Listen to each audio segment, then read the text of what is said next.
काय मग म्हातारे बरं आहे का? कामाला जायचंय मला. जाते मग. हा बघा असं आयतं खायला असलं का ना सगळं लय चांगलं. मग आता आम्हाला गाडी भेटणार तर काय करावं? तुम्हाला गाडी भेटत नाही, तुम्हाला काहीच भेटत नाही, तुम्हाला डिझेल पेट्रोल भेटत नाही, तुम्हाला काय भेटत नाही. आता 400 रुपये दिल्यात आहे तुम्हाला मॅम. कामावरनं 1000 रुपये घेतलं होतं तर ड्रम घेतलं आपल्याला, राहिले 400 रुपये. तर 400 रुपये आता मी कारभारीला दिले तर तुम्ही 400 रुपयात काय काय आणायला सांगितले तुम्हाला, आहे का ध्यानात? आहे की गहू, साखर. नीट सांगा आता 400 रुपयात काय काय आणणार? गहू आणायचं, साखर आणायची, चहापत्ती. 1 क्विंटल गहू, 1 क्विंटल. 10 किलो साखर, पावशेर चहापत्ती, अर्ध पोत आणि हे काय म्हणतात ते शेंगदाणे, एक आहे ना असं ते शाबू मी उपास धरत नाही. बरं टरकन जाना, एक ट्रक कांदा, एक टेम्पो टमाटे, एक पिकअप भरून काहीतरी हिरवी मिरची आहे का नाही?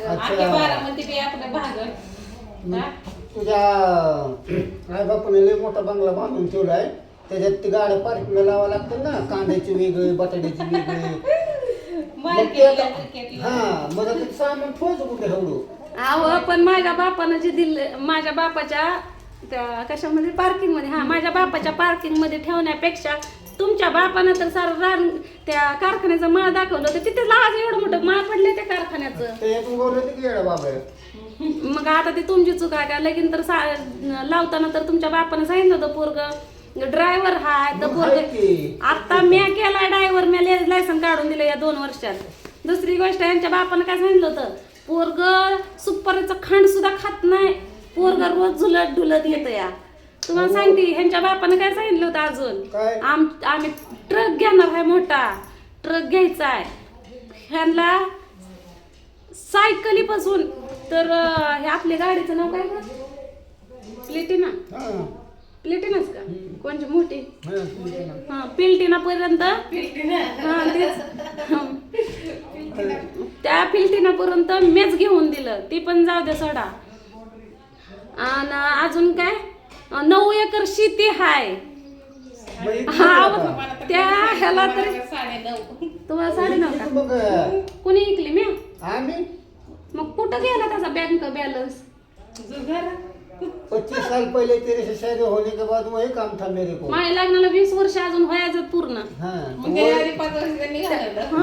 वही बता रहे तुझे 25 साल तेरे मेरे शादी होने से पहले वही करता था मैं हर दिन. आणि पोरगी घराच्या बाहेर निघणार नाही. आमच्या बाया घराच्या बाहेर नसत्या त्या.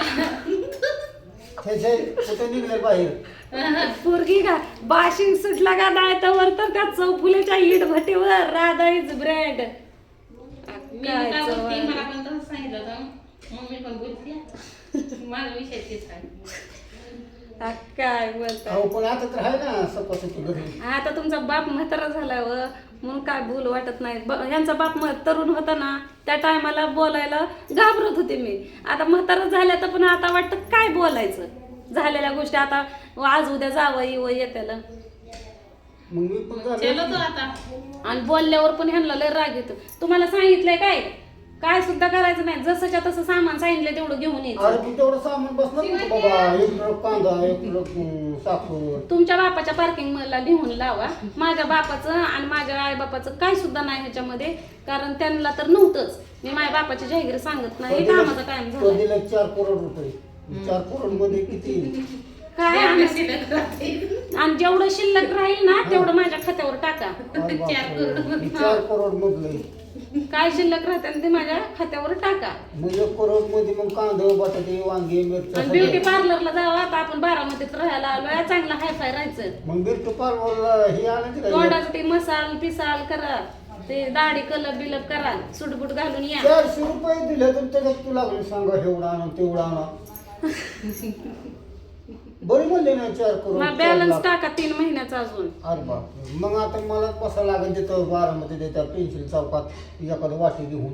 बसा की मग काय संसारासाठीच करताय की त्याला काय असतं तेव्हा? शेंगदा बी भाऊजीचा काळा आहे, दाढी बी वाढली आहे. डाळ बी वाढली ना अजून पांढरी फुगू दे काय व्हायचं? मग तर मग बसतो तिथं मग म्हणते हा चढायचं. काय चल, बोलताय घेतली का पिशवी डबा वाढवावं लागेल आपल्याला भाऊजीचा पण घे डबा भागतंय पण तेवढा डबा भागतं ते मावशी. तुम्हाला एक गोष्ट त्याला काय संध्याकाळी करते ती नाही म्हणत मी. ती मावशी मला काय म्हणते, होय तू एकटीच दिसते 2 दिवस आलीस तूच रूम बघायला तूच आली झाडायला तूच आली हे खरं तुझाच नवरा आहे का? मला इतकं हे वाटलं का नाही की म्हणलं हे मावशी असं का म्हणले असतेल्या नाही का रूम मालकी मी तुम्हाला दाखवलं म्हणजे अजून तर काही कम्फर्टेबल नाहीत त्या आणि कसं आपण नाही हे करू शकत पण समजा थोडे दिवस लागले सवय बिवय तर मला म्हणजे त्या असं म्हणायला गेल्या का म्हणल्या मला माहित नाही बरं का पण अहो, त्यांना त्यांच्यावर जबाबदारी असते असं तुमच्यासारखी सगळी येत नसते ती.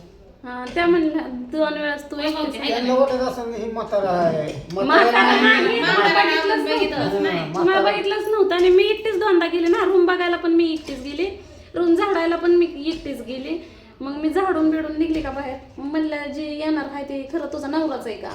आहो म्हणलं मी युट्यूबला व्हिडिओ बनवत त्यांची सून म्हणली परत की तुमचं नंबर सांगा मग मी नंबर दिला मग मला म्हणले नाव सांगा की नंबर सेव्ह करा मी म्हणलं राधा भालेराव मग म्हणलं अहो तुमचं युट्यूब चॅनल आहे का मी म्हणलं हाय हाय मग